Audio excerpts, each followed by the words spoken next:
আমার মাদ্রাসায় আপনার ছেলেকে পড়াইতে চাইলে এক মুষ্টি দাড়ি হওয়ার আগ পর্যন্ত কাটা ছাটার কোনো সুযোগ নাই।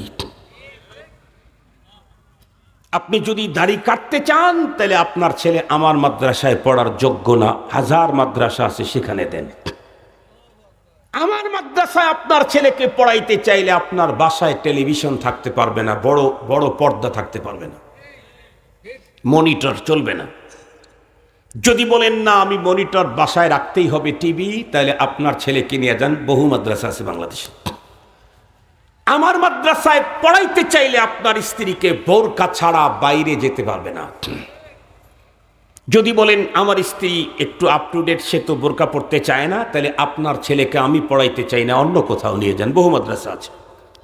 এরপরে আব্বা আম্মাকে যে সিলেবাসটা দেয় সেটা হলো প্রথম সাময়িক পরীক্ষাতে অজুর ফরজ, গোসলের ফরজ, অজু ভঙ্গের কারণ, গোসল ওয়াজিব হওয়ার কারণ, গোসল ওয়াজিব হওয়ার কারণ, নামাজের ফরজ, নামাজের ওয়াজিব, নামাজের সুন্নত, সূরায়ে ফাতিহা সহ ছোট ছোট আরো 4টা সূরা মিলে 5টা সূরা শুদ্ধ করে মুখস্থ করে আসতে হবে। এটা পরীক্ষা হবে। ছেলেদের যেদিন পরীক্ষা শেষ সেদিন পিতামাতার পরীক্ষা। মেয়েদেরকে পরীক্ষা নেওয়ার জন্য মেয়ে মুআল্লিমা নিয়োগ দেওয়া আছে। 600-700 মতো ছাত্র, 7 বইনা 1400 অভিভাবক। পরীক্ষা হবে, আসতেই হবে। পরীক্ষা নাই, আপনার ছেলে এখান থেকে নিয়ে যান, আপনার ছেলে এখান থেকে নিয়ে যান। মুহতারাম হাজিরিন, খুব ভালো করে বুঝবেন। হযরতের ওখানে গিয়েছি, হযরত এক কঠিন কথা বললেন। মাওলানা, আমার তো মাথা সবসময় ব্যথা করে, আমি এ জাতিকে উম্মতকে নিয়ে পেরেশান। বড়দের কাছে যা দেখেছি, যা শিখেছি, সেগুলো এখন দিতে গেলে এই সময়ের নবীন উলামায়ে কেরামের হাজার কলমের আঘাতে আমি ক্ষত বিক্ষত হয়ে যাই। তবে আপনার কাছে আমার একটা জিজ্ঞাসা, আমরা যে কোরআন হাদিস শিখার জন্য ঘর থেকে বের হয়ে মাদ্রাসা করলাম, এটাই তালিম তাআল্লুমকে ফরজ বললাম, যেই আয়াতে আমার উপরে কোরআনে পাকের ইলম ফরজ করেছেন, সে আয়াতের নির্দেশনাটা কি? সে আয়াতের নির্দেশনা কি শুধুই ফালাউলা নাফারা মিন কুল্লি ফিরকাতিন মিনহুম তাইফাতুন লিয়াতাফাক্কাহু ফিদ্দীন, এতটুকুন? এতটুকুন না, বরং এর পরেও নির্দেশনা আছে। আল্লাহর কোরআনে আল্লাহ বলেন, ফালাউলা নাফারা মিন কুল্লি ফিরকাতিন মিনহুম তাইফাতুন লিয়াতাফাক্কাহু ফিদ্দীন ওয়ালিয়ুনদিরু কওমাহুম ইযা রাজাউ ইলাইহিম লাআল্লাহুম ইয়াহযারুন। এক আয়াতে কারিমাতে আল্লাহ পাক নির্দেশনা দিলেন, কেন তোমাদের বড় জামাতের ভিতর থেকে ছোট্ট একটা জামাত বের হয় না, যারা কোরআন এবং হাদিসের গভীর ইলম অর্জন করবে, এবং যখন তারা ইলম অর্জন করে নিজের বাড়িতে ফিরে আসবে, নিজের ঘরে বাড়িতে এলাকাতে, তখন এলাকার মানুষদেরকে বন্ধুরা আমার যা শিখছে এগুলি শিখাইয়া দিবে। সেই শিখানোটা কোথা থেকে শুরু হবে? আল্লাহ পাক রব্বুল আলামিন নিজেই তার রাসূলকে অর্ডার করলেন, ওয়া আনদির আশিরাতাকাল আকরাবিন। ওগো আমার হাবিব, আপনাকে আমি দুনিয়ার ভিতরে পাঠাইছি, ইন্না আরসালনাকা শাহিদাও ওয়া মুবাশশিরাও ওয়া নাদিরা। আপনি তো নাজির বাশির। সর্বপ্রথম জাহান্নামের ভয় কাদেরকে দেখাবেন? সর্বপ্রথম আপনি আপনার আপনজন, একদম রিলেটিভ, ব্লাড কানেক্টেড যারা, তাদেরকে দেখান। একটু পরে বলি, হযরতের কথাটা আপনাদের খেদমতে আগে বলি। হযরত বলেন, বলুন তো দেখি, এটা হলো আল্লাহ পাকের নির্দেশনা, কিন্তু আমার দেশের ভিতরে বহু আলেম এমন আছে যে আলেমের বাবা আলেম না, বাবা হলো একজন সাধারণ মানুষ, অথবা বন্ধুরা আমার অশিক্ষিত গণ্ডমূর্খ, ছেলেকে পাঠিয়েছে। ছেলেকে আল্লাহ তাআলা দেখতে দেখতে বড় শাইখুল হাদিস মুহাদ্দিস বানিয়েছে। উনি হাদিসের ব্যাখ্যা গ্রন্থ লিখেছে। উনি বন্ধুরা আমার ফতুয়ার কিতাব লিখেছে, উনি ইসলামী অনেক কিতাব লিখেছে, তার বক্তৃতায় হাজার হাজার মানুষ দিনের ভিতরে আসতেছে। কিন্তু আপনি ভালো করে খোঁজ নিয়ে দেখেন, যেই ছেলেগুলি মাদ্রাসায় পড়লো, যেই ছেলেগুলি আলেম হয়ে গেল, ইন্নালিল্লাহ, যা ভাবছিলাম তাই, অস্বাভাবিক পোকা।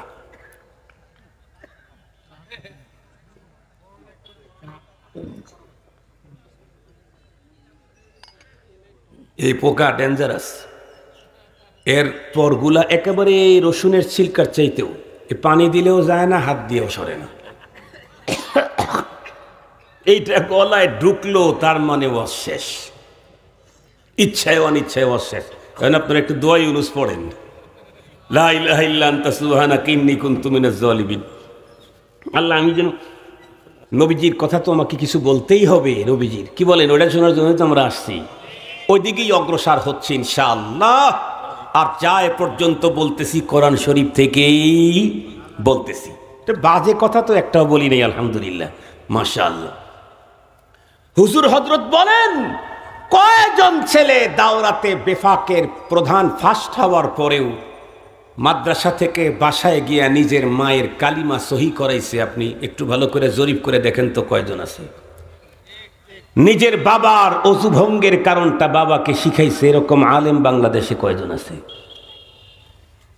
সারা দুনিয়া তুমি আলো ছড়াইলা, যেই বাবা হাড় ভাঙ্গা পরিশ্রম দিয়ে মাথার ঘাম পায়ে ফেলে তোমাকে এত বড় বিদ্বান করলো, আলেম বানাইলো, তাকে তুমি জাহান্নাম থেকে মুক্ত করবার জন্য তার ঈমানটাও সহি করে দিলা না, তার নামাজটাকেও সহি করে দিলা না পরপারে পুঁজি করবার জন্য, তার জিকিরটাকেও সহি করে দিলা না, তার রুকুটাকেও ঠিক করে দিলা না, তার সিজদাটাকেও ঠিক করে দিলা না, ইভেন সে পবিত্রতা অর্জন করার পদ্ধতিও এখনো জানে না। কথা বলেন না কেন? কথা বলেন না কেন?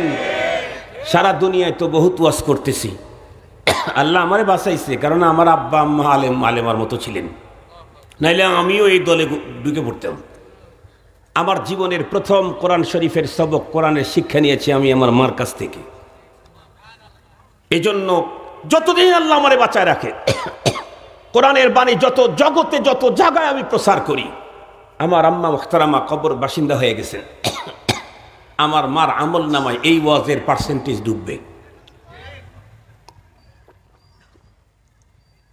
দুই কারণে, একটা হলো উনি আমার মুআল্লিমা, আমার উস্তাদ, দ্বিতীয় উনি আমার জন্মদাতা মা, গর্ভধারিণী মা।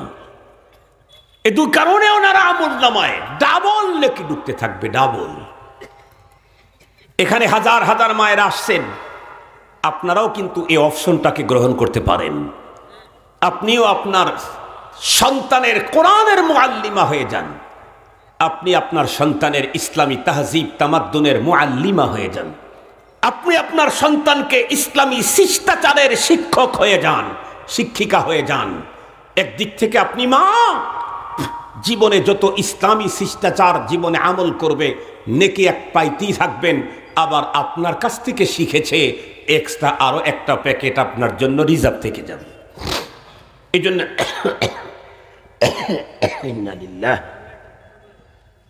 আল্লাহ হেফাজত করে, চা দিয়া যায় না হুজুর, অভিজ্ঞতা আছে তো। এই পোকা আমি যখন বসি তখনই আমার ভয় লাগছে যে আল্লাহ না জানি কি করে।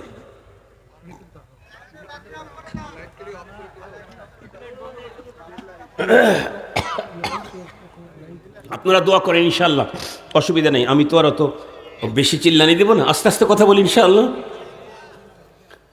এজন্য মনে রাখতে হবে, আমরা যারা আলেম হাফেজ কারি, যারা তালিবুল ইলম, মহল্লাতে অমুক জায়গায় অমুককে শিখাইলাম অমুকরে শিখাইলাম, প্রথম কাকে শিখানো? কথা বলেন না কেন? প্রথম কারে? আল আকরাব, অতি নিকট যে সে। এ অর্ডার আল্লাহ স্বয়ং তার রসুলকে দিয়েছেন। আল্লাহ তাআলা তার রসুলকে,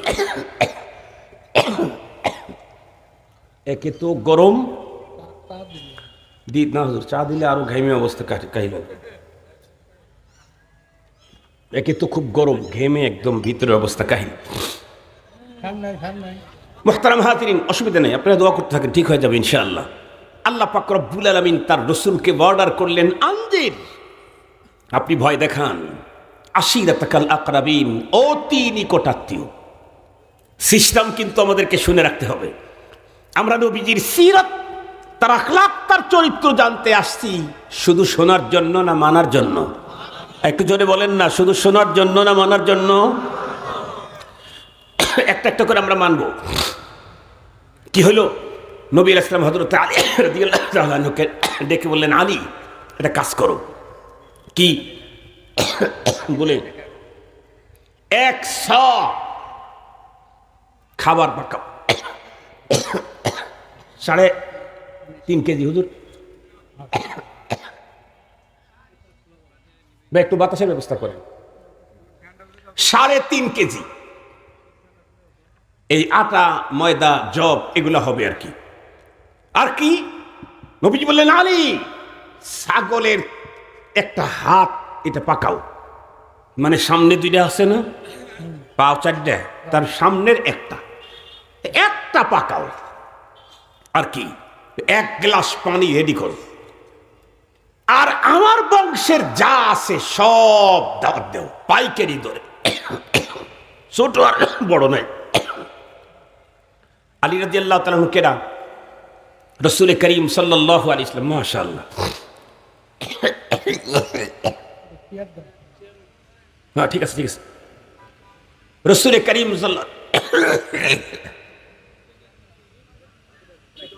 ওই পোকাটাই ভিতরে এমন একটা জায়গায় গেছে।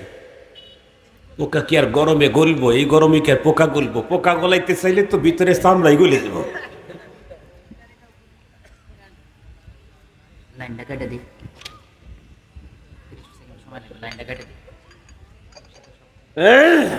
কাটা দেওয়া দরকার নেই। আর বেশিক্ষণ সময় লাগবে না ইনশাআল্লাহ।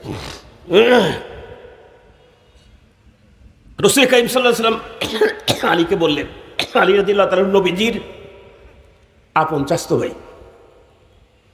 শুধু চাচতো ভাই না, ছোট থেকে নবীজির কাছেই থাকে।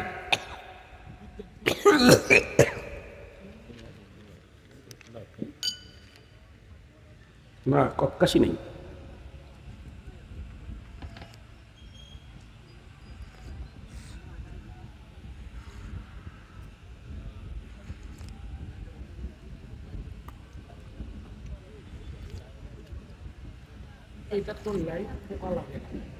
আলহামদুলিল্লাহ, ঠিক হয়ে যাবো, পেরেশানি করেন না।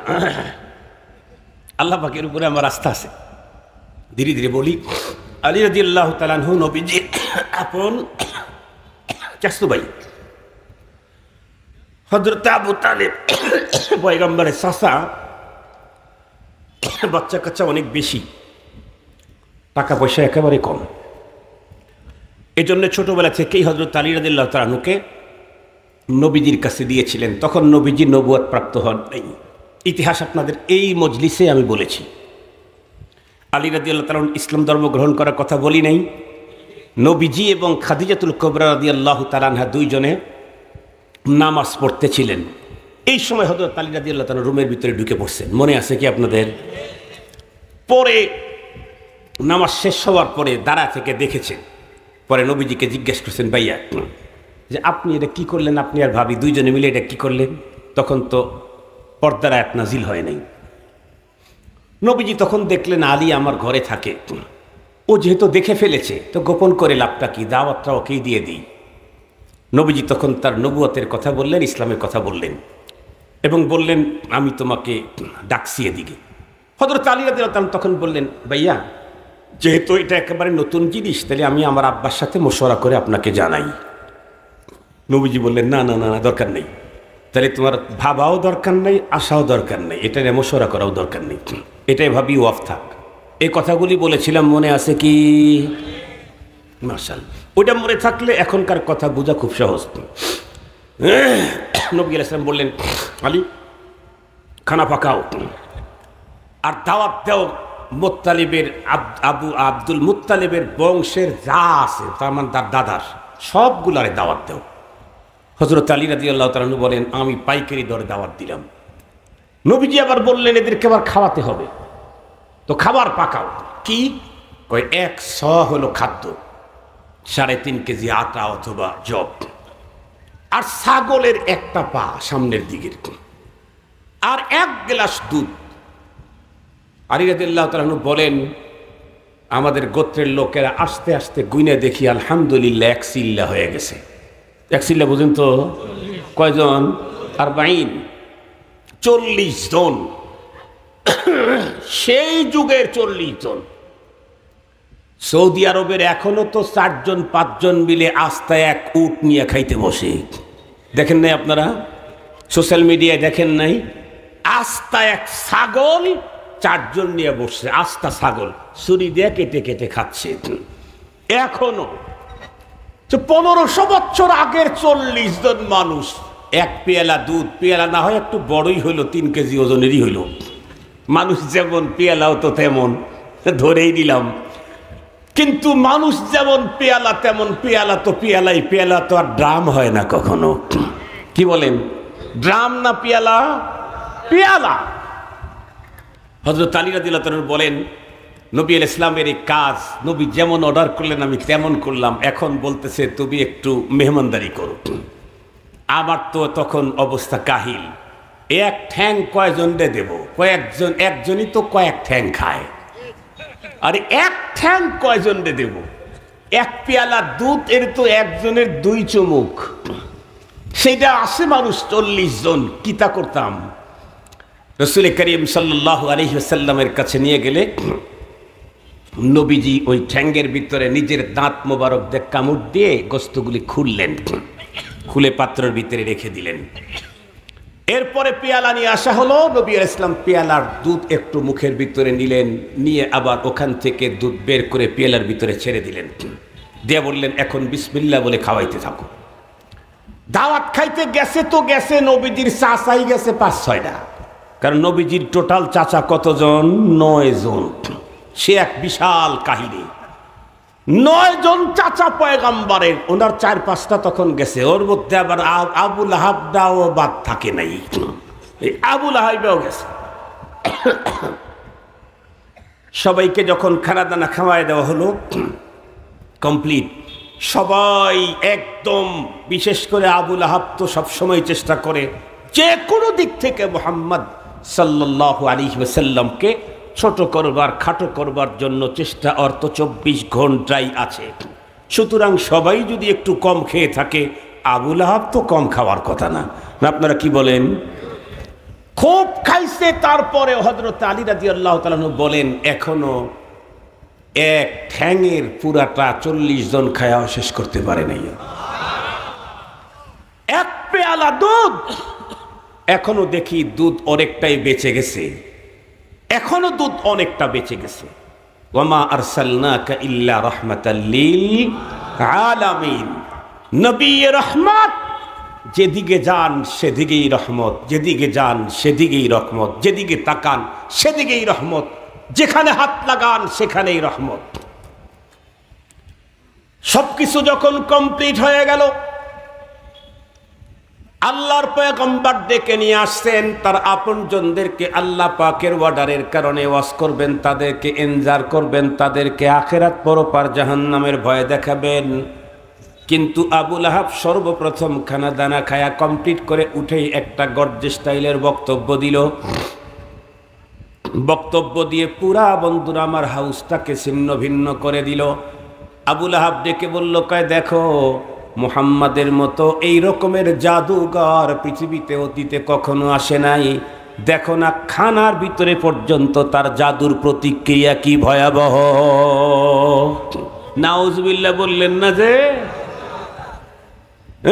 এই কথা যখন বলল, 2-4 জন কথা বলতে বলতে পুরাটা ছত্রভঙ্গ হয়ে গেল। দ্বিতীয় দিন আবারও পয়গম্বর ডাকলেন, আবারও খাবারের ইন্তজাম করলেন।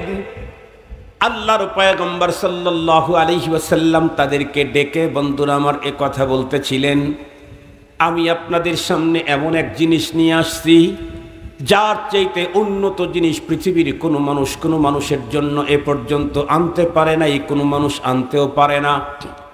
সেটি হলো ইয়া আইয়ুহান নাস কুলু লা ইলাহা ইল্লাল্লাহ তুফলিহুন। এ পর্যন্ত আলোচনা দিয়ে আমি কি বুঝলাম? আমি বুঝলাম আমাদের প্রত্যেকেরই দায়িত্ব হলো, কম পক্ষে আমি যদি বড় আলেম, বক্তা, মুবাল্লিগ, তাবলীগের কোনো মুরব্বী, দায়ী নাও হয়ে থাকি, এরপরেও আমি তো আমার ছোট্ট ছেলের তুলনায় আমার কাছে দ্বীনি ইলম বেশি আছে, আমার ছোট ছোট বাচ্চাদের তুলনায় আমার কাছে কোরআনের ইলম আছে, দ্বীনের কিছু জ্ঞান আছে। সর্বপ্রথম আমি আমার বাচ্চাদেরকে ধরে ধরে বন্ধুরা আমার দ্বীন ইসলাম শিখানো। সাথে সাথে এই জিনিসটাও বোঝা গেল, কোনো মানুষকে দিয়ে কোনো কিছু করাইতে চাইলে, কারো অন্তরের ভিতরে কারো ভিতরে কোনো কিছু দিতে চাইলে তাদের জন্য প্রথম মেহমানদারি করা, এটাও পয়গম্বরের সুন্নাহ। আমাদের দেশে হযরত উলামায়ে কেরাম এলাকার মানুষদেরকে ডেকে মাদ্রাসার বিল্ডিং করা লাগবে, মসজিদ করা লাগবে, পুকুর খনন করতে হবে, অন্য একটা কাজ করা লাগবে, এলাকার মানুষকে ডেকে নিয়ে আসে, একটু ভালো খাবারের ইন্তজাম করে। কথা বলেন না কেন? এটা কি হুজুরদের নিজের বানানো সিস্টেম না পয়গম্বরের কাছ থেকে শিখা? পয়গম্বরের কাছ থেকে শিখা। দ্বীনি কাজ তাদেরকে দিয়ে নিবেন, তার আগে তাদেরকে একটু খাবারের ইন্তজাম করেন। কিন্তু আমার দেশে কিছু বুজুর্গ আছে, হুজুররাও তাদের কাছে ফেল। হুজুরদের চাইতে বড় বুজুর্গ, খতিব সাহেবের চাইতে বড় বুজুর্গ, ইমাম সাহেবের চাইতে বড় বুজুর্গ। এই বুজুর্গের মুখে দাড়ি টাড়ি না থাকলেও সমস্যা নাই, হালাল হারাম তোমর একটা তারতম্য না করলেও সমস্যা নাই, বেগানা নারীকে দিয়ে আড্ডা দিতেও সমস্যা নাই। বুজুর্গি দেখায় হুজুরের কাছে গিয়া, বুজুর্গি দেখায় খতিব সাহেবের কাছে, ইমাম সাহেবের কাছে গিয়া কি বলে? ভাইজান আমি মাদ্রাসার কিছু খাই না। কি বলে? কথা বলেন না কেন? আমি মাদ্রাসার কিছু, বাপ রে বাপ, তার মানে বুঝাইলো হুজুর আপনি ইমাম হইলে কি হবে, এই দিক থেকে আমি আপনার ইমাম। উনি মাদ্রাসার কিছু খান না, তার মানে বুঝাইলো আমি অনেক বড় বুজুর্গ। আপনি বুজুর্গ না, আপনি বুজের গু। আপনি কিসের বুজুর্গ? নবীজির সুন্নতের খেলাফ কথা বলেন আপনি, আপনি আবার বুজুর্গ হইলেন কেমনে? তু কুজাও সুন্নতে আহমদ কুজাবা মুহাম্মদ কে বুয়াদ নিসবত তোরা। তু কুজাও সুন্নতে আহমদ কুজা বা মুহাম্মদ কে বুয়াদ নিসবত তোরা। আল্লাহর পয়গম্বর সাল্লাল্লাহু আলাইহি ওয়াসাল্লাম দাওয়াতের কার্যক্রম যখন শুরু করলেন, ধীরে ধীরে ধীরে ধীরে বন্ধুরা আমার দিন যত চলতেছিল ততই দাওয়াতের কার্যক্রম বাড়তেছিল। একটা পর্যায়ে মক্কাতুল মুকাররমা আরবের তামাম গোত্রের লোকগুলি পয়গম্বরের বিরুদ্ধে একত্রিত হয়ে গেল। সকলেই সম্মিলিত জোট করলো পয়গম্বরের বিরুদ্ধে। তবে যত বড় জোট থাক না কেন, খাজা আবু তালেব হলেন সেই সময়ের আরবের সবচাইতে বড় সম্ভ্রান্ত এবং বন্ধুরা আমার বিগ বস, বড় নেতা। তারা প্রথমে মিটিং করে খাজা আবু তালেবের কাছে তাদের প্রতিনিধি পাঠায়া দিল, যাও যাও মুহাম্মদ সাল্লাল্লাহু আলাইহি ওয়াসাল্লামের ব্যাপারে খাজা আবু তালেবকে সিগন্যাল দিয়ে আসো। তারা এসে ডেকে বলল, ওগো নেতাজি, আমরা আপনাকে অনেক মানি, অনেক ভালো বুঝি, অনেক কিছু করি, শ্রদ্ধা করি, ভালোবাসি, কিন্তু আপনার ভাতিজাকে আপনি এখনই রুখেন। সে যদি কেবলমাত্র বিশেষ কোনো গোত্রের বিরুদ্ধে কথা বলতো তাহলে তো একটা কথা ছিল, সে তো একটা গোত্রের বিরুদ্ধে কথা বলে না, সে তো সব গোত্রের বিরুদ্ধে কথা বলে। আমাদের সব ধর্মের বিরুদ্ধে তার অবস্থান। আমাদেরকে তারা আহমক মনে করে, আমাদের পিতা মাতাকে তারা আকশা সে গোমরা বলে। এতগুলি কথা আমরা কোনোভাবেই মানতে পারি না। হযরত রাসূল করিম সাল্লাল্লাহু আলাইহি ওয়াসাল্লামকে খাজা আবু তালেব ডেকে বললেন, বাবা, মক্কার লোকেরা তো গ্রুপ হয়ে আমার কাছে এসেছে, আমার কাছে তারা বলল তোমাকে কার্যক্রম বন্ধ করতে হবে, তুমি এ ব্যাপারে কি বলো? পয়গম্বর উত্তর করলেন, চাচাজি, এই কাজ বন্ধ করবার কোনো ক্ষমতা আমার নাই, কারণ বুইসতু লিহাদাল আমর, এই কাজের জন্যই তো আমি দুনিয়াতে প্রেরিত হয়েছি। আল্লাহ পাক রব্বুল আলামিন নিজেই তো বলেছেন, হুয়াল্লাযী আরসালা রাসূলাহু বিল হুদা ওয়া দীনিল হাক্কি লিইয়ুযহিরাহু আলাদ-দীনি কুল্লিহি ওয়ালাউ কারিহাল মুশরিকুন। শুধু এতটুকুন বলছেন তা না, আল্লাহ পাক আর এক জায়গায় তো ডাইলে, তাহলে দ্বিত্ববাদ, তৃত্ববাদ আর বহুত্ববাদের বিপক্ষে তো যাবেই। কথা বলেন না কেন? দ্বিত্ববাদ, তৃত্ববাদ, বহুত্ববাদ, শিরক, নিফাক, ইরতিদাদ, এই সবগুলোর বিপক্ষে তো যাবেই। পয়গম্বর সাল্লাল্লাহু আলাইহি ওয়াসাল্লাম এতদিন পর্যন্ত সবার কাছে বড় প্রিয় ছিলেন। যখন দাওয়াতের কার্যক্রম শুরু করলেন, প্রাথমিক পর্যায়ে এটা করো, এটা করো, এটা করো বলতেছিলেন, তখনও পয়গম্বরের শত্রু খুব কম। যখনই পয়গম্বর বলা শুরু করলেন এটা ছাড়ো, এটা ছাড়ো, যখনই বলা শুরু করলেন মূর্তি ছাড়ো, প্রতিমা ছাড়ো, এটা ছাড়ো, ওইটা ছাড়ো, সাথে সাথে পয়গম্বরের শত্রু পুরা মক্কাতুল মুকাররমায় ঘরে ঘরে হয়ে গেল। পয়গম্বরের চাচার কাছে এসে বলতেছে, কুরাইশ বংশের অতি সুন্দর একজন লোক ছিল, তার নামটা এখন মাথায় নেই, তার নাম উল্লেখ করে বলতেছে, খাজা আবু তালেব, আপনি এটারে নেন, এটারে দিয়ে আপনি আপনার কাজ করেন, আর মুহাম্মদকে আমাদের হাতে ছেড়ে দেন, আমরা তাকে হত্যা করে আমাদের পিতা, আমাদের পূর্বপুরুষ, আমাদের প্রতিমাদেরকে রক্ষা করি। খাজা আবু তালেব কথা শুনে উত্তর করলেন, বাহ, বড় চমৎকার কথা বলতে এসেছো, তাই না? আমি যাকে আমার জীবন, অর্থ, সম্পদ, শ্রম টোটালি যার পিছনে ব্যয় করে ছোট থেকে বড় করলাম, তার যার পিছনে মেহনত করলাম, পারলাম, তাকে তোমার হাতে ছেড়ে দেব, আর একজনকে আমাকে দিবে, আমি তারে দিয়ে কাজ চালাবো, যাও এখান থেকে। খাজা আবু তালেব অমুসলিম হওয়ার পরেও ইসলামের নবীর জন্য তার ভালোবাসা, ইসলামের জন্য তার কি ভালোবাসা? ইসলামের জন্য তার ভালোবাসা হলো এই। একটা পর্যায়ে তারা এমনটি প্রস্তাব দিলে নবীজি আবার তার ভাতিজাকে ডেকে বললেন, বাবা, তুমি এই এই অবস্থা কি করা যায়? এক পর্যায়ে তার চাচা বললেন, বাবা, আমার তো মনে হয় তুমি একটু এই সমস্ত কার্যক্রমগুলো একটু বন্ধ করো, এই ওদের বিরুদ্ধে এটা বলা দরকার নাই, তাহলে আমার উপরেও দয়া হয়, তোমার উপরেও দয়া হয়, এটা তোমার জন্য ভালো, আমার জন্য ভালো। এই কথা যখন বলছে, রাসূল করিম সাল্লাল্লাহু আলাইহি ওয়াসাল্লামের তখন চোখে মুখে পানি, চেহারার ভিতরে চরম হতাশা, পেরেশানি বিশাল। কেন? আমার চাচা আমার পাশে ছিলেন, চাচা বুঝি এখন আমার থেকে দূরে চলে যাবেন।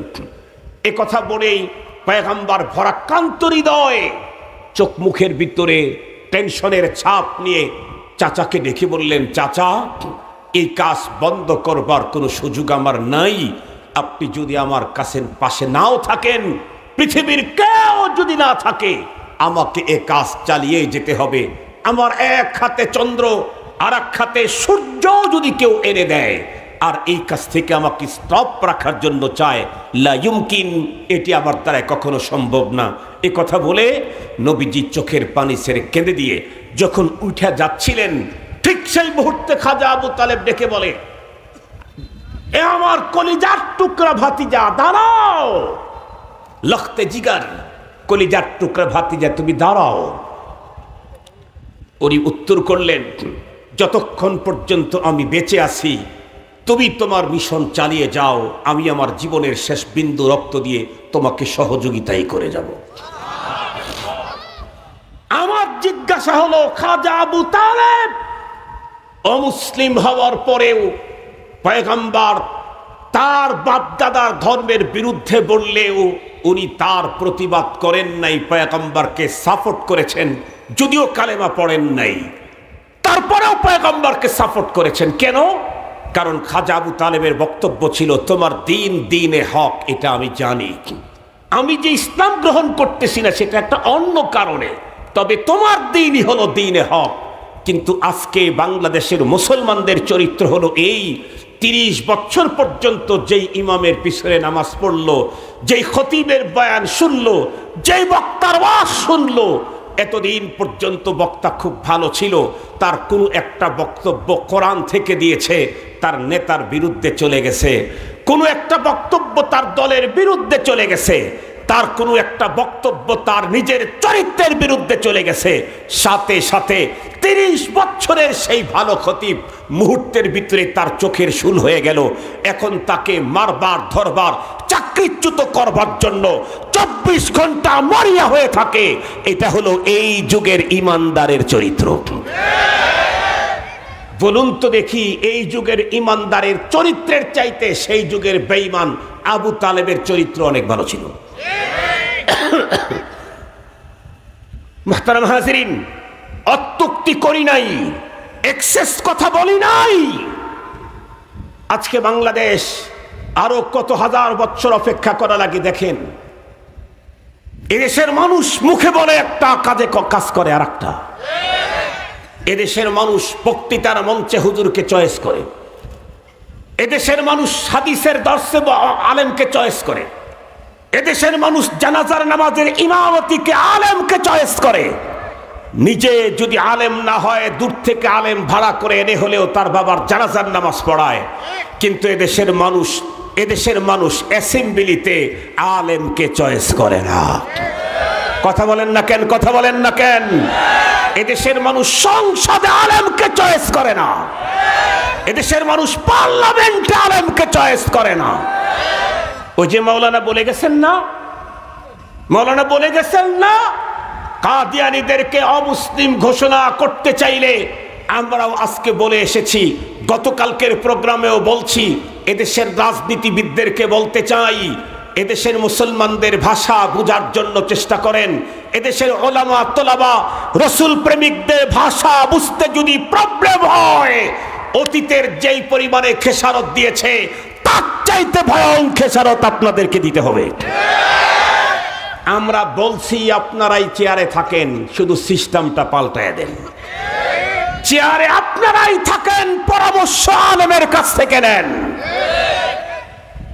আপনার স্বাস্থ্যমন্ত্রী যদি ডাক্তার না হয়, তাহলে স্বাস্থ্য মন্ত্রণালয়ের কোনো সিদ্ধান্ত ডাক্তার ছাড়া উনি দিতে পারেন না।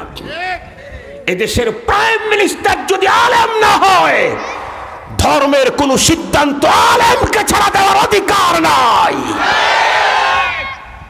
এদেশের হোম মিনিস্টার যদি আলেম না হয়, ধর্মীয় কোন ফয়সালা আলেমকে ছাড়া দেওয়ার কোনো অধিকার নাই। মুহতারাম হাজিরিন,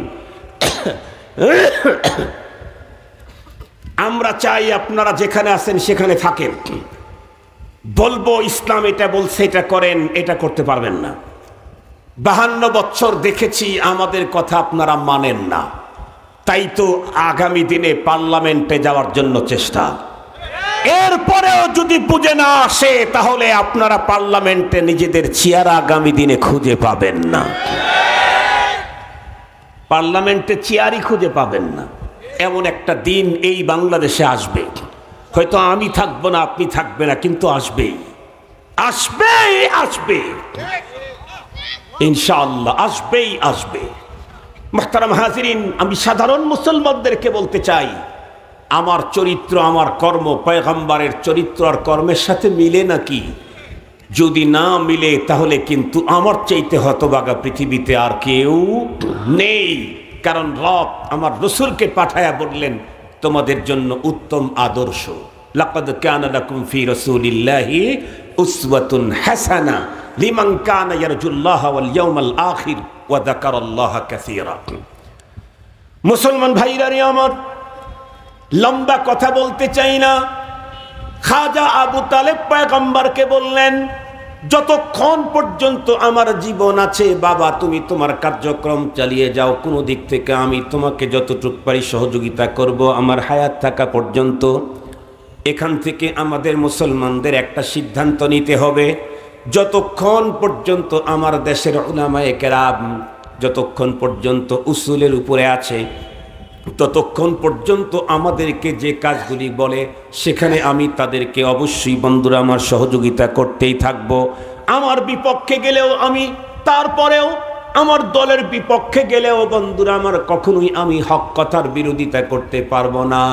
খাজা আবু তালেব মুসলমান না হওয়ার পরেও তার ভিতরে এই অনুপম চরিত্র ছিল।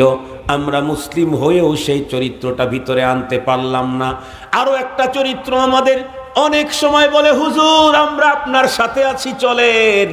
এরপরে হুজুর যখন বন্ধুরা আমার প্রতিমার বিরুদ্ধে ভাস্কর্যের বিরুদ্ধে যখন বক্তব্য দেয়, এরপরে যখন হুজুরকে মিথ্যা কথা বলে ভয়ঙ্কর এক তহমত চরিত্রের উপরে তহমত লাগায়া হুজুরকে হ্যান্ডক্যাপ দিয়ে যখন বন্ধুরা আমার অ্যারেস্ট করে, বাংলাদেশের মুসলমান তখন ঘরে বসে তসবিহ পড়ে।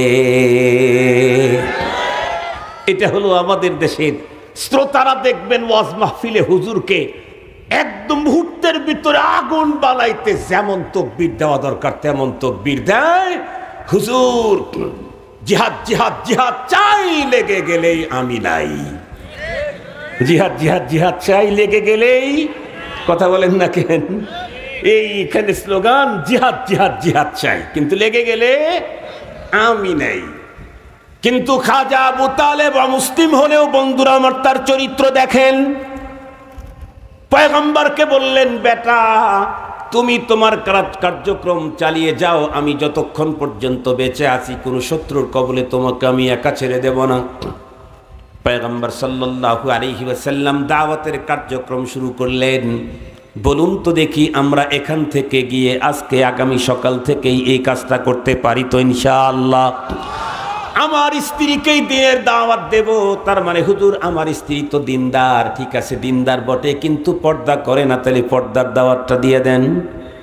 আমার স্ত্রী তো দিনদার ইমানদার, ইমানের দাওয়াত দেওয়া দরকার নাই, কিন্তু স্ত্রী তো মাঝে মাঝেই এমন ভাষা বলে বন্ধুরা আমার মালাকুল মউত আসতেই ভয় পায়, এমন সুন্দর ভাষা লা হাওলা ওয়ালা কুওয়াতা ইল্লা বিল্লাহ আর ইন্না লিল্লাহ নাউজুবিল্লাহ বড়া ছাড়া আর কোনো শব্দ খুঁজে পাওয়া যায় না। এই জাতীয় শব্দ আপনাদের অঞ্চলে ব্যবহার হয় না? হয় না? দেখুন তো কঠিন অবস্থা, কঠিন। আপনার স্ত্রী বন্ধুরা আমার স্ত্রী আপনার স্ত্রী ইমানদার মুসলমান, কিন্তু নামাজ 5 ওয়াক্ত পড়ে না, আছে না নাই? আজকে গিয়া দাওয়াত দেব স্ত্রী 5 ওয়াক্ত সালাত তোমাকে আদায় করতেই হবে। আমার স্ত্রী বন্ধুরা আমার ইমানদার মুসলমান, কিন্তু বন্ধুরা আমার মাঝে মাঝে একটু মিথ্যা কথা বলে, সব সময় বলে না। তাকে বলবো কখনোই মিথ্যা কথা বলা যাবে না। এই জাতীয় শরীয়তের যেই কাজগুলো আমার স্ত্রী না করে আজকে গিয়া তাকে দাওয়াত দেব। সন্তান কয়টা নামাজ পড়ে, কোনটা কয়টা সন্তান নামাজ পড়ে না, কোন সন্তান বন্ধুরা আমার হারাম ছবিগুলি দেখে বড় বড় মোবাইল ফোন ব্যবহার করে, তাদেরকে দাওয়াতের কার্যক্রম শুরু করব। তাহলেই আমার জীবনের ভিতরে অনাবিল বরকত আল্লাহ তাআলা দান করে দিবেন। পয়গম্বর সাল্লাল্লাহু আলাইহি ওয়াসাল্লাম দাওয়াতের কার্যক্রম স্বাভাবিকভাবেই যখন চালাইতেছিলেন, আবু লাহাব বন্ধুরা আমার পয়গম্বরকে পৃথিবীর বন্ধুরা আমার সাহাবীর ভিতরে সবচেয়ে বেশি মুহাব্বত দিয়েছেন। আবু হুরায়রা রাদিয়াল্লাহু তাআলা আনহু রফিকুল গার যেই পরিমাণে পয়গম্বরের জন্য পাগল ছিলেন, ওই পরিমাণে বন্ধুরা আমার উল্টা পয়গম্বরকে কষ্ট পৌঁছাবার জন্য পাগল পারা ছিল আবু লাহাব। আবু লাহাব 24 ঘন্টায় তার স্ত্রী সহ নবীজির বিরুদ্ধে লেগেই থাকত। একটা পর্যায়ে লোকদেরকে তৈরি করছে তশকিল করে করে। এরকম লোক কিন্তু আছে, কিছু লোক থাকে ইমামের বিরুদ্ধে লোক তৈরি করে দেয়, কথা বলেন না কেন? খতিব সাহেবের বিরুদ্ধে ও একা আছে তশকিল করে করে 20-25 জন দাঁড় করে দেয়, এই ইমামের পিছনে নামাজ পড়বো না। আসলে ও সারা সপ্তাহে এক ওয়াক্ত এমনিই পড়ে না, শুধু শুক্রবারে আসে। ও এমনিই পড়ে না, আবার বলে এই হুজুরের পিছনে পড়বো না। তুই তো এমনিই পড়স না বাবা। তারপরে এরকম লোক কিছু থাকে। আবু লাহাব এমনটি করতেছিল, শেষ পর্যন্ত বন্ধুরা আমার খাজা আবু তালেব তার পুরা ফ্যামিলির বিরুদ্ধে মক্কার লোকেরা বয়কট ঘোষণা করলো। বন্ধুরা আমার 100% শাটডাউন। একজন লোক খাজা আবু তালেবের সঙ্গে কথা বলতে পারবে না, তাদের পরিবারের কারো সঙ্গে তারা কথা বলতে চাইলে উত্তর দিতে পারবে না, তারা কোনো কিছু বিক্রি করতে চাইলে কিনতে পারবে না, তারা কোনো কিছু তোমাদের কাছ থেকে খরিদ করতে চাইলে বিক্রি করতে পারবে না, তারা যদি সালাম দেয় সালামের উত্তর দিবা না, তোমরা তাদেরকে সালাম দিতে পারবে না, তাদের কাছে বসতে পারবে না, তাদের নিকটে কাউকে তাদেরকে তোমাদের কারো নিকটে বসতে দিতে পারবে না। তার মানে কমপ্লিট শাটডাউন। 1 বছর 2 বছর 3 বছর পর্যন্ত ইসলামের জন্য খাজা আবু তালেব মানবেতর জীবন যাপন করলো। কষ্টটার কি পরিমাণে!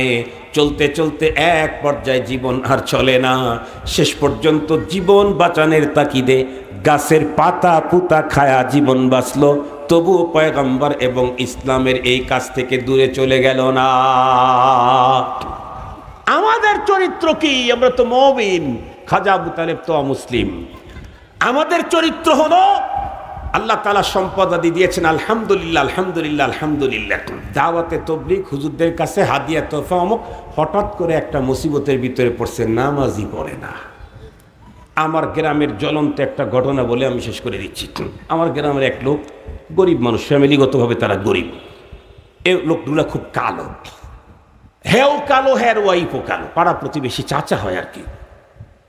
একদিন আমি এলাকায় কম থাকা হয়, একদিন মসজিদে মাগরিবের নামাজে পড়ে দেখি ওই চাচা, সুন্দর দাড়ি, কালো কিচকিচে দাড়ি, এমনি খুব মানে ফিগার খুব একদম হার্ড ফিগার। এক পর্যায়ে ভ্যান চালায়, সুন্দর 6 নম্বরের বয়ান দিল। আমি চাচার সুন্দর বয়ান না শুই না, চাচার জন্য খুব দোয়া করলাম, আল্লাহ গণ্ড মূর্খ মানুষ, ধর্মকর্মের সাথে কোনো সম্পর্ক ছিল না, সে এত সুন্দর 6 নম্বর বলল। খুব খুশি। বাসায় এসে ওয়াইফের সাথে কথা বললাম যে ওই চাচারে দেখলাম 6 নম্বর বলে, খুব সুন্দর 6 নম্বর বলছে। আমার আহলিয়া বলে, উনি অনেক আগের থেকেই নামাজ শুরু করছে, আপনি আসলে থাকেন না তো জানেন না। 2-3 মাস পরে বা 6 মাস পরে একদিন মসজিদে চাচারে দেখি না, একদিন ভ্যানের উপরে দেখলাম, দেখি দাড়ির অবস্থা খুব জটিল। দাড়ির অবস্থা জটিল বুঝেন তো, মানে কোন রকম আছে, এমনি ধরা যায় না, ওটা ধরতে চাইলে পেলাস লাগবে, পেলাস ছাড়া ধরা যাবে না। এরকম পেলাস দাড়িওয়ালা লোক আমাদের দেশে আছে না? নাই? আছে আছে আছে, অনেক আছে। খালি আছে না, বরং তারা তো বাংলাদেশের ভিতরে খেলাফত প্রতিষ্ঠা করবে লেগে চায়, কিন্তু শুধু গালের উপরে খেলাফত প্রতিষ্ঠা করতে পারে না। আছে না? নাই? মনে কষ্ট পাইলেন? এই কষ্টের কারণে যদি আপনার দাড়িটা লম্বা হয়, দেখবেন রাসূলুল্লাহর সাথে আপনার কি মহব্বত জমে যায়, আপনার আমল নামায় কি পরিমাণে নেকি হয়। আপনারা জানেন দাড়ি কাটা কত বড় গুনাহ? একজন মানুষ যখন ঘুমিয়ে থাকে তখন কিন্তু তার গুনাহ হয় না, ঘুমে থাকলে। কিন্তু যেই লোক দাড়ি এক মুঠের নিচে কেটেছে সেটেছে, এই লোক যতক্ষণ ঘুমায় ততক্ষণও তার নামে গুনাহ লেখা হয়। কেন? কেন? এটা দায়মি ওয়াজিব। কথা বলেন না কেন? এটা কি? এটা কি? দায়মি ওয়াজিব। রাখলে 24 ঘন্টায় নেকি, কাটে ফেললে 24 ঘন্টায় গুনাহ, এটা ওয়াজিব। যাই হোক, পরে আমি একদিন আবার আমার আহলিয়ারে জিজ্ঞাসা করছি, এই চাচারে দেখলাম দাড়ির অবস্থা খুব জটিল, কি নামাজ কালাম পড়ে না নাকি? কয়, আল্লাহ আপনি তো জানেন না, চাচার 3 মেয়ের পরে এক কন্যা হয়েছে। কন্যা বুঝেন নাকি আপনারা? চাচার 3 মেয়ের পরে এক কন্যা হয়েছে। এই রাগে তবলিগ তো নাই, চাচা দাড়ির উপরে আক্রমণ করছে। এটা হলো আমাদের চরিত্র, এটা হলো আমাদের স্বভাব। যদি একটু ভালো অবস্থা আল্লাহ তাআলা দেয়, আলহামদুলিল্লাহ, সুবহানাল্লাহ, নামাজ কালাম মোটামুটি ঠিক আছে, আলহামদুলিল্লাহ। কিন্তু যে আল্লাহ পাকের পক্ষ থেকে ছোটখাটো একটা মুসিবত আসে, একটা ইবতেলা আসে, একটা পরীক্ষা আসে, তখন আমরা আর নাই, একদম টোটাল ঘুরে বসি। ঠিক বললাম না? ঠিক বললাম? খাজা আবু তালেব এত কষ্ট, এত দুঃখ, পুরা আরব, পুরা মক্কার লোকেরা কেউ কথা বলে না, উনি সবচাইতে বড় নেতা। কত পীড়া তার অন্তরে, কত এই কি বলে রক্তক্ষরণ হচ্ছে তার হৃদয়ে মানুষের এই বৈরী আচরণে। এরপরেও ইসলামের সহযোগিতা থেকে এক চুল সরে নাই, এক চুল সরেন নাই। আজকে আমি আপনাদেরকে এই আহ্বানটাই জানাবো, সুখে দুঃখে সর্ব অবস্থাতে ইসলাম এবং মুসলমানদের পক্ষেই থাকবো, আলেম ওলামাদের সাথেই থাকবো, সুখে হোক আর দুঃখে হোক। আমরা কখনো আলেম ওলামাদের ছেড়ে যাব না। রাজি আছি তো ইনশাআল্লাহ? খাজা আবু তালেব মুসলিম হওয়ার পরেও কঠিন দুঃখে নবীজিকে ছাড়ে নাই। আমরা হাজার দুঃখে পড়লেও নায়েবে নবীদেরকে ছেড়ে দেব না। রাজি আছি ইনশাআল্লাহ? আল্লাহ তাআলা আমাদের সকলকে মৃত্যু পর্যন্ত নায়েবে নবীদের সাথে থাকার, তাদের কাছ থেকে দ্বীন শিখার, তাদের সাথে থেকে দ্বীনের সহযোগিতা করে আল্লাহ তাআলা আমাদেরকে দ্বীনদার বানিয়ে কবরে যাওয়ার তৌফিক দান করুক। ওয়া আখিরু দাওয়ানা আনিল হামদুলিল্লাহি রাব্বিল আলামিন। একটু বসেন, দোয়া করে দেবো, যায়েন না ভাই, বহুত দোয়ার প্রয়োজন। সারা দুনিয়ার মানুষ গাজার মুসলমানদের জন্য দোয়া করছে, কিন্তু সুদানে যে লক্ষ লক্ষ মানুষ মেরে শেষ করে দিচ্ছে, তারা কালো চেহারার অধিকারী মানুষ, এজন্য তাদের পক্ষে কথা বলার কেউ নাই। তাদের জন্য দোয়াও দুনিয়াতে কম হয়। আমরা আজকে সুদানের মজলুমদের জন্য দোয়া করব, উইগুরের মুসলমানদের জন্য দোয়া করব, কাশ্মীরের মুসলমানদের জন্য দোয়া করব। আমরা আমাদের ঈমান আমল, আমাদের দেশ, আমাদের শান্তি, আমাদের জীবনের ঈমানের সেফটির জন্য আল্লাহ পাকের কাছে দোয়া করব, তারপরে যাব। আগামী বছর সিরাত সম্মেলন হবে 2026 সালের 14ই নভেম্বর ইনশাআল্লাহ। ইনশাআল্লাহ বলেন, ইনশাআল্লাহ। আমি আসলে আজকে আল্লাহ হুজুর এটা বলা তোমার জন্য কঠিন। 14ই নভেম্বর ইসের প্রোগ্রাম, আন্তর্জাতিক সম্মেলন। 14ই নভেম্বর হলো আমার প্রোগ্রাম, আন্তর্জাতিক সম্মেলন। জি, সম্ভবত আন্তর্জাতিক ইসলামী মহাসম্মেলন জমিয়তুল ফালামা চট্টগ্রাম। আমি জানবো, জেনে আমি আপনাদেরকে জানাবো। আর এইবার আমার দিল খুব ব্যথিত। আল্লাহ তাআলা আমার ঘরে, আমার ছোট মেয়েটা যে আছে, ওর ঘরে আল্লাহ তাআলা একটা মেয়ে দিয়েছেন। 3 মাস আজকে 12-13 দিন ও এক কঠিন রোগে আক্রান্ত। কেন জানি এই ছোট পিচ্চির প্রতি আমার এমন মায়া, আমার নয়নে স্বপনে আমি যেখানেই থাকি, আমি এখানে আসি, কিন্তু আমার টোটাল দিলটা হলো আমার ওই নাতনির ওখানে। ও কঠিন রোগে আক্রান্ত, মানে ডাক্তাররা অনেকটাই বলতেছে যে বাঁচার সম্ভাবনা কম। ওর হলো হার্ট ফুটা, তারপরে হচ্ছে ফুসফুসে প্রবলেম, আরও অনেক সমস্যা বলে। তো আমি তো এটা বিশ্বাস করি না। আমি তো জানি যে আল্লাহ তাআলা মরাকে জিন্দা করেন, জিন্দাকে মেরে ফেলেন। আল্লাহ তাআলা মহান ক্ষমতার অধিকারী। কত মানুষকে বলল, ডাক্তার ফিরিয়ে দিল, এটা নিয়ে যান, এটা আর বাঁচবে না। সেই মানুষগুলো 10 বছর, 12 বছর, 20 বছর দুনিয়াতে বেঁচে থাকলো। এই জন্য আমার দিল খুব ব্যথিত। আমি যতবার কিতাব দেখার জন্য কিতাব খুলছি, আমার মাথার মধ্যে কিছু ঢোকে নাই, শুধু ওইটাই মনে আসে। আমি আপনাদের কাছে আমার ওই নাতনি, ওর নাম ইনায়া আফফান, ওর বাবার নাম আফফান শাকিল, ওর জন্য আমি খুব দোয়া চাই আপনাদের কাছে। আল্লাহ যেন আমার ওই নাতনিটাকে আল্লাহ তাআলা সুস্থতার সাথে দীর্ঘ নেক হায়াত দান করে, ওরে যেন অনেক চরিত্র দান করে। আমরা নিয়ত করছি, আমার মেয়েকে, আমার মেয়ের জামাই সে ডাক্তার, আমি তারে বলছি যে বাবা তোমরা 2 জন নিয়ত করো যে তোমার মেয়েটাকে হাফেজা এবং আলেমা বানাইবা। ওরা কমপ্লিট নিয়ত করেছে। আপনারা একটু সবাই মিলে আমার নাতির জন্য একটু দোয়া করেন। আমি ইনশাআল্লাহ আপনাদের জন্য দোয়া করব। আর এটার ব্যাপারে আমি পরে জানাবো ইনশাআল্লাহ। এটা মনে হয় জুমাবার না, আগামী বছর এটা জুমাবার না শনিবার? শনিবার হইলে হয়তো সম্ভব হতে পারে, জুমাবার হইলে সম্ভব হবে না। শনিবার যদি হয় তাহলে আমাকে আবারও সেই চিটাং থেকে আসতে হবে। আমি চেষ্টা করব, এবং আমি ইনশাআল্লাহ আগামীতে যদি বেঁচে থাকি, আসার তৌফিক হয়, তাহলে ধারাবাহিক সিরাতটা আমি আপনাদেরকে বেশি শোনাবো, মানে টোটালটাই শোনাবো ইনশাআল্লাহ। আল্লাহ যেন আমাকে আপনাদেরকে বাঁচায় রাখেন, উপস্থিতির জন্য আল্লাহ তাআলা তৌফিক দান করেন। সারা দুনিয়ার মুসলমানদের জন্য দোয়া করবেন, যারা আমাদের মুনতাজিমিন, যারা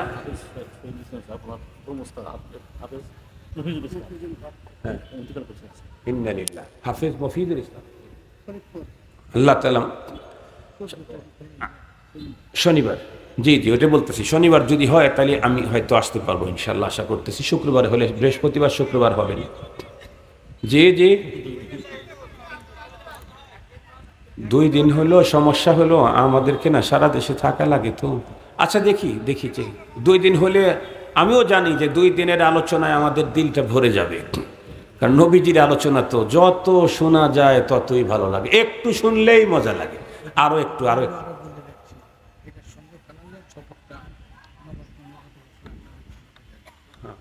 মানে একই দিনে 2 জায়গায় গেল। ঠিক আছে, আপনাদের এটা আমরা ওই কমিটির লোকদের সাথে আমরা মশওয়ারা করব ইনশাআল্লাহ। আপনারা সহযোগিতা করবেন, দোয়া করবেন ইনশাআল্লাহ।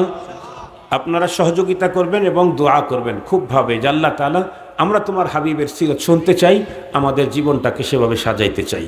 সে তৌফিক তুমি আমাদেরকে দান করো।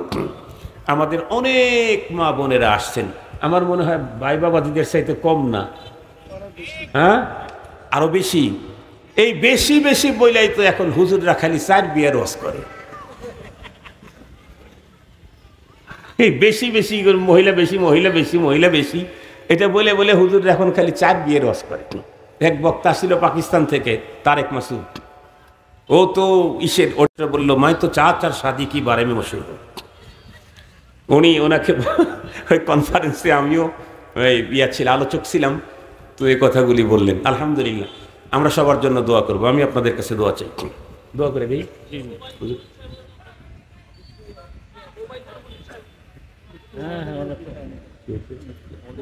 হ্যাঁ অবশ্যই, মুফতি ওবায়দুল মতিন সাহেব রহমতুল্লাহ আলাই। আমি ঠাকুরগাঁও গেলে কেউ না বললে আমি হুজুরের জন্য দোয়া করি, কেউ না বললে, কারণ আমার খুব চয়েসফুল মানুষ ছিলেন ওবায়দুল মতিন সাহেব হুজুর। ওনার কথা এত সাজানো গোছানো স্পষ্ট ছিল, তাই না? খুব সাজানো গোছানো স্পষ্ট কথা বলতেন উনি। আল্লাহ তাআলা তার বান্দাকে নিয়ে গেছেন, আমরাও চলে যাব একদিন, কোনো সন্দেহ নাই। আগে পরে আমরা সবার জন্য দোয়া করব। আমাদের কি বলে মাদ্রাসার প্রয়াত মুহতামিম আল্লামা হারুন চৌধুরী, আমরা তার জন্য দোয়া করব ইনশাআল্লাহ। হুজুর এখানে বসে থাকতেন, হুজুর এখানে বসে থাকতেন। সর্বশেষ যখন হুজুর এখানে বসছিলেন, তখন হুজুরের অনুভূতি খুব ভালো ছিল না, কাপড়টাও নাপাক হয়েছিল। আমার এই কথাটা আমার এখনো মনে পড়ে। তারপরেও এখানে এসে আপনাদের এখানে বসেছিলেন, আমার কথাটা মনে পড়ে। এটা আমাদের বড়, এটা এরকমই হয়। আপনারা আমার জন্য দোয়া করবেন, আমার নাতনির জন্য দোয়া করবেন। আমি আমার মা খালাদের কাছে আমার নাতনির জন্য বিশেষভাবে দোয়া চাই। আল্লাহ যেন আমার ইনায়াকে সুস্থতার সাথে নেক হায়াত বাড়ায়া দেন। আলহামদুলিল্লাহি রাব্বিল আলামিন, ওয়াসসালাতু ওয়াসসালামু আলা সাইয়্যিদিল আমবিয়া ওয়াল মুরসালিন ওয়া আলা আলিহি ওয়া আসহাবিহি আজমাইন। ربنا ظلمنا أنفسنا وإن لم تغفر لنا وترحمنا لنكونن من الخاسرين. ربنا لا تزغ قلوبنا بعد إذ هديتنا وهب لنا من لدنك رحمة إنك أنت الوهاب. اللهم حبب إلينا الإيمان وزينه في قلوبنا وكره إلينا الكفر والفسوق والعصيان. اللهم نبر قلوبنا بنور القرآن وزين أخلاقنا بزينة القرآن ونجنا من النار بالقرآن وأدخلنا الجنة بالقرآن. اللهم إنك عفو كريم تحب العفو فاعف عنا. رب ارحمهما كما ربياني صغيرا. ربنا هب لنا من أزواجنا وذرياتنا قرة أعين واجعلنا للمتقين إماما. رب العالمين হিলি সিরাত কমিটির উদ্যোগে আয়োজিত 14তম 2 দিন ব্যাপী সিরাতুন নবী সাল্লাল্লাহু আলাইহি ওয়াসাল্লাম মহাসম্মেলনের আখিরি রজনীর আখিরি মুহূর্তে ওগো আল্লাহ, তোমার পয়গম্বরের আশিকানদেরকে দিয়ে নারী পুরুষ সকলকে নিয়ে ভিক্ষুকের মতো তোমার আলিশান দরবারে হাত দুখানি উঁচু করেছি। মেহেরবানি করে আমাদের প্রত্যেককে তোমার হাবিবের আশিকের খাতায় নাম লিখিয়ে দাও। রব্বুল আলামিন আমাদের প্রত্যেকের টোটাল জীবনটাকে তোমার পয়গম্বরের জীবনের চরিত্রের সঙ্গে আমাদের জীবনের চরিত্র মিলিয়ে দাও। আমরা যেন পয়গম্বরী চরিত্রে চরিত্রবান হতে পারি তৌফিক দান করে দাও। রব্বুল আলামিন তোমার পয়গম্বরের জীবন চরিত্র আলোচনা শোনার জন্য মানুষ কি পরিমাণে আগ্রহ আল্লাহ। আগামী বছর একদিন করার কথা বলতেই তোমার রসুল প্রেমিকরা বলে না না, আমরা পয়গম্বরের জীবন চরিত্র আলোচনা 2 দিন শুনতে চাই। আল্লাহ, যেই সমস্ত মুসলমান নারী পুরুষেরা তোমার পয়গম্বরকে দিল দিয়ে মহাব্বত করে, যার জীবন আলোচনা শোনার জন্য শত শত হাজার টাকা ব্যয় করে এখানে দীর্ঘক্ষণ পর্যন্ত অবস্থান করলো, আল্লাহ আমাদের প্রত্যেককে স্বপ্ন যোগে তোমার পেয়ারা হাবিবের নুরানি চেহারা দেখায়া দাও। রব্বুল আলামিন আমাদের প্রত্যেককে তুমি দাওয়াত দিয়ে তোমার খানায় কাবার মেহমান বানাও। ওগো আল্লাহ, আমরা যেমন তোমার পেয়ারা হাবিবের জীবন চরিত্র আলোচনা শোনার জন্য সিরাতুন নবীর মাহফিলে এসেছি, আল্লাহ তুমি আমাদেরকে তোমার হাবিবের রওজার পাশে দাঁড়াইয়া আমাদের মুখের সালাম তোমার পয়গম্বরের কানে পৌঁছাবার তৌফিক দিয়ে দাও। রব্বুল আলামিন জানি না কার অন্তরের ভিতরে কোন ব্যথা বেদনা আছে দূর করে দাও, কে কোন রোগে আক্রান্ত সুস্থতার নেয়ামত দাও। ইয়া আল্লাহ বিল খুসুস আমার কলিজার টুকরা এনায়ারে তুমি সুস্থতার সঙ্গে নেক হায়াত বাড়িয়ে দাও। আল্লাহ আমার এনায়াকে লম্বা নেক হায়াত দান করো, নেক চরিত্রবতী বানাও। আল্লাহ তারে তুমি হাফেজা আলেমা হিসাবে কবুল মঞ্জুর করে নাও। রব্বুল আলামিন তোমার কাছে ভিক্ষা চাইতেছি, আল্লাহ তুমি আমার এনায়ের জানটা তুমি ভিক্ষা দাও। আল্লাহ তোমার কুদরতের পা জড়া ধরে বলি, আমি না হয় অপরাধী, হাজার হাজার তোমার রসুল প্রেমিকদেরকে নিয়ে হাত উঠাইছি। আল্লাহ এতগুলি মানুষের আবেদন তুমি ফেরত দিতে পারো না। আল্লাহ আমার এনায়াকে সুস্থতার সঙ্গে নেক হায়াত বাড়ায়া দাও। আল্লাহ সুস্থতার সঙ্গে নেক হায়াত বাড়ায়া দাও। রব্বুল আলামিন জানি না কার মা নাই বাবা নাই, আল্লাহ আমাদের প্রত্যেকের পিতা মাতার কবরটা জান্নাতের বাগান বানিয়ে দাও। আমাদের আপনজন যারা দুনিয়া থেকে চলে গেছে তাদের প্রত্যেককে চিরস্থায়ী ক্ষমা করে আল্লাহ তাদের কবর রহমত দিয়ে ভরে দাও। রব্বুল আলামিন জানি না কার মনের ভিতরে কোন ব্যথা বেদনা আছে দূর করে দাও, কার ঘরের ভিতরে যুবতী কন্যা আছেন কার পাত্রের ব্যবস্থা করে দাও, কার দাম্পত্য জীবনে অশান্তি আছে শান্তি দাও, কার জীবন জীবিকায় প্রবলেম রিজকে হালালের ভিতরে বরকত দান করে দাও। ইয়া আল্লাহ কার ভাই ভাই মিল নাই, ভাই বোনে মোহাব্বত নাই, বাবা ছেলে মোহাব্বত নাই, মা মেয়ে মোহাব্বত নাই, স্বামী স্ত্রী মোহাব্বত নাই। আল্লাহ আমাদের প্রত্যেকের ভাই ভাই মোহাব্বত তৈরি করে দাও, চাচা ভাতিজা মামা ভাগনা মোহাব্বত তৈরি করে দাও। আল্লাহ বাবা ছেলে মোহাব্বত তৈরি করে দাও, মা মেয়ে মোহাব্বত তৈরি করে দাও, স্বামী স্ত্রী মোহাব্বত তৈরি করে দাও। এক মুসলমান আর এক মুসলমানের জান মাল ইজ্জত আব্রু হেফাজতের পাহারাদার হিসাবে কবুল করে নাও। রব্বুল আলামিন হযরত মাওলানা মুফতি ওবায়দুল মতিন রহমতুল্লাহ আলাইহি এবং হারুন চৌধুরী রহমতুল্লাহ আলাইহি দুনিয়া থেকে বিদায় নিয়েছেন, আরো অনেকে। আল্লাহ তাদের কবরগুলা তুমি জান্নাতুল ফেরদাউসে রূপান্তরিত করে দাও। রব্বুল আলামিন অনেক মানুষই তো এখানে আসতেন, তারা কবরে চলে গেছেন। আল্লাহ আপনার পয়গম্বরের মুহাব্বতের কারণে তাদের কবরগুলা জান্নাতের বাগান বানায়া দাও। ওগো রব্বে করিম আমাদের ছেলে মেয়েদেরকে দিনদার পরহেজগার আল্লাহ ওয়ালা বানাও। আল্লাহ আমাদের মা বোন যারা আসতেন তাদের মনের বৈধ তামান্না কবুল করো। আল্লাহ তাদের প্রত্যেককে আল্লাহ জুহদতা কাকানাত তাদেরকে দান করে দাও। তাদেরকে আম্মা জান আয়েশা সিদ্দিকা খাদিজাতুল কুবরার মতো চরিত্রবতী বানাও।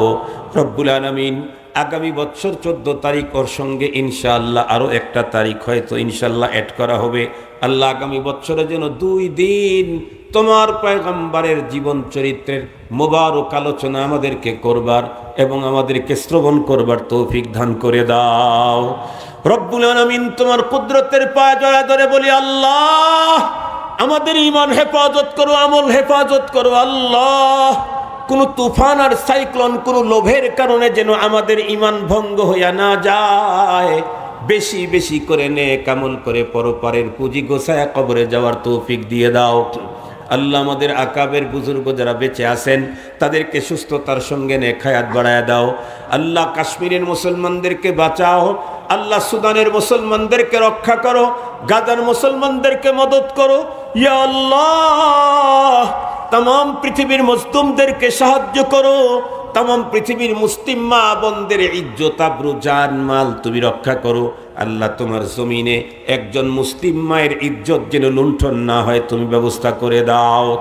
ربنا تقبل منا إنك أنت السميع العليم وتب علينا يا مولانا إنك أنت التواب الرحيم وصلى الله تعالى على خير خلقه محمد وعلى آله وصحبه أجمعين وارحمنا معهم برحمتك يا أرحم الراحمين. السلام عليكم ورحمة الله.